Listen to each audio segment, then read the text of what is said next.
You don't need to know the day and the hour if you're being told the week and the month and the year. And it's here. And so guess what? That Steadfast Defender 2024, it continues through May. I looked up, I got a calendar this year, the month of June. New moon, June 6th. So that's the date. But 3 days prior is called waxing.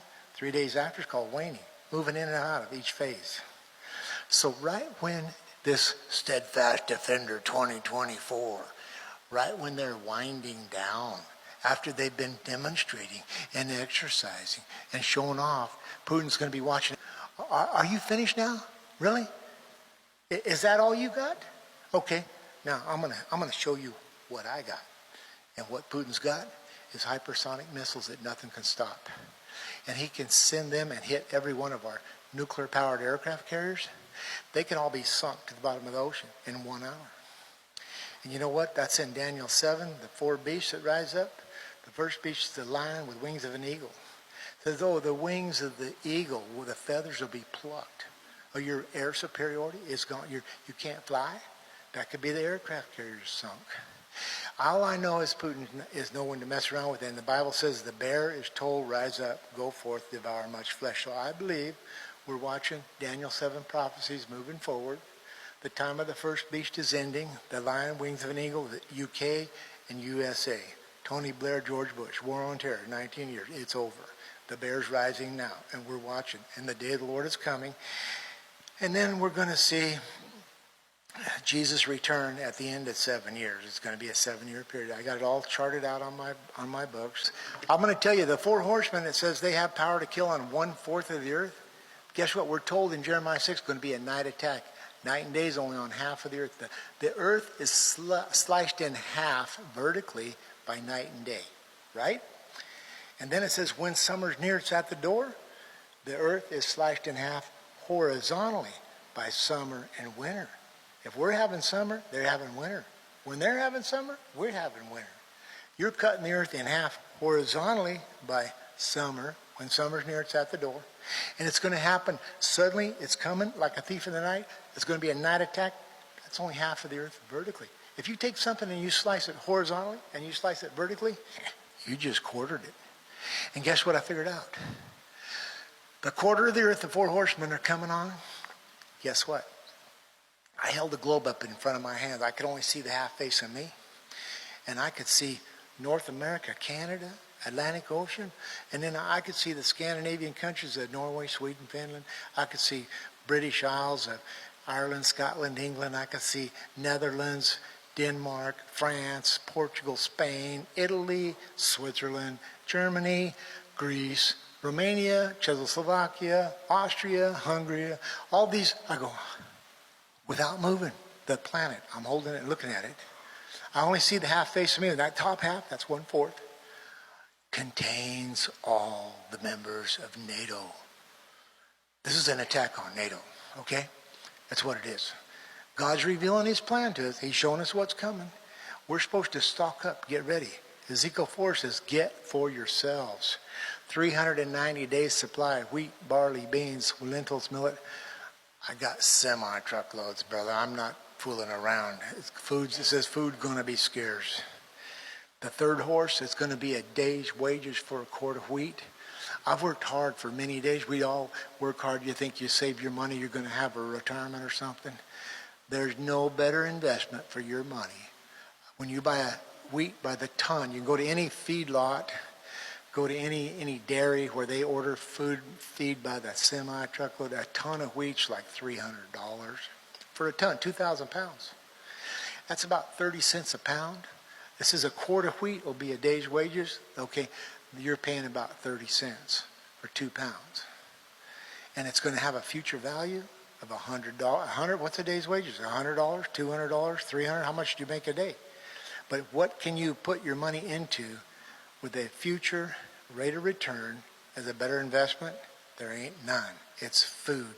Go get as much food as you can, because this nuclear attack that's coming is going to do one thing. It's going to be an EMP. The grid's going to go down. And Isaiah 33 says there'll be no travelers on the road. The highways are deserted. That means there's no delivery, no supplies of no kind coming. And at that time, you want to be sitting pretty with all your supplies in your house. You don't need to go nowhere. And God takes care of you because you were prepared and you did everything you needed to do, like Noah prepared the ark. And when the flood came, when you know what's going to happen in advance, that's powerful knowledge. It says, it's the final countdown. I've heard that song over and I go, yes, that's where we're on, the final countdown right now, everybody. It's the final countdown.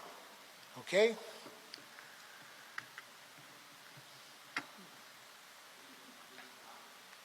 Oh, yes, and it does say in Ezekiel 5:9, so where on the page that says what's coming has never been done before, will never be done again. I had a major question. What could this be talking about? What could possibly be coming that's never been done before? And then it says it's never going to happen again. Well, that's a good thing. You don't want to have to deal with it. It's a one-time problem. And then it mentions the sword, the famine, the plague, and the wild beasts. And I underlined them. I highlighted them. And I thought, well, that's a partial description of exactly what is going to happen. Then I found a verse in 2 Peter 2:6 that contains the words, what's going to happen. And that verse begins with, the Lord condemned Sodom and Gomorrah, and he burned them to ashes, and he made them an example of what is going to happen. And the last three words are, to the ungodly. So when I read that, I thought, if this is talking about modern cities are going to burn, it's going to go nuclear and that kind of stuff, the fire of God falls from the sky, the cities are burned. I found a verse in Isaiah 32, the city's completely level. I go, this is all talking about nuclear. And then I realized, like Abraham, he says, well, God, if you're going to destroy Sodom and Gomorrah, what if there's 40 righteous or 30 righteous? Or if there's some righteous people? I said, you still going to destroy it? And I thought about our modern cities today. How can this be what's going to happen? But it says it happens to the ungodly. And then I figured it out. I'm not in and out of Reno very often, but they have a big shopping mall called Meadowood. And in Jeremiah 6 starts out saying the destruction's coming from the north, terrible disaster's coming. Then it says they're planning to attack at noon. But alas, the daylight's fading. The shadows are growing long. And they go, well then, let's make it a night attack. So I know it's coming in the middle of the night. And then I envisioned a shopping mall in a major city at noon when they plan to attack. Completely full of cars everywhere, people coming and going, hustle and bustle. But the same parking lot in the wee hours of the morning, completely vacant. Everything's closed. There's nobody there. So every 24-hour cycle, a city begins in the beginning of the day, crack of dawn, cars start coming in, headlights on, whatever. 6 o'clock, the population's here. 7 o'clock, it's 8 o'clock, 9 o'clock. Population of the city just keeps on going up during the beginning of the day. Like the sun going up until it reaches noon, the peak level. They wanted to attack at noon. Well, that'd be good military strategy. You're going to create the most casualties. But God don't let them do what they have intended. Because it says, alas, the daylight's fading. They couldn't get it together in time. So God holds it back until it happens at night when all the good people are gone. When as the sun starts to go down, the reverse happens in every city. The cars start leaving and the evening traffic is going away out into the outer areas. So God is going to protect his people. He has a plan. It's a good plan. He knows what he's coming to do. The destruction will come down on the heads of the ungodly, on the wicked, when it's in the wee hours of the night, when who's downtown in the city centers, when at 1, 2, 3, 4 in the morning, we don't know the hour, but it's the substance abusers, carousers, sexually immoral, or thieves, and whatever. The destruction, God is coming to clean up the mess. It needs to happen. And his plan, you cannot improve on God's plan. Right? Who can question, God, what do you think you're doing, God? Oh, you're messed up. No, he's got a good plan. There's no way to improve on it. And it's his plan. And guess what? He loves you. He wants you to be aware of the plan. And you got to get with the program. You ready, Derek? Good. I was running out of stuff to say, believe it or not. That's hard to get me to do, run out of something to say. Everett Triplet, everybody. Thank you, brother.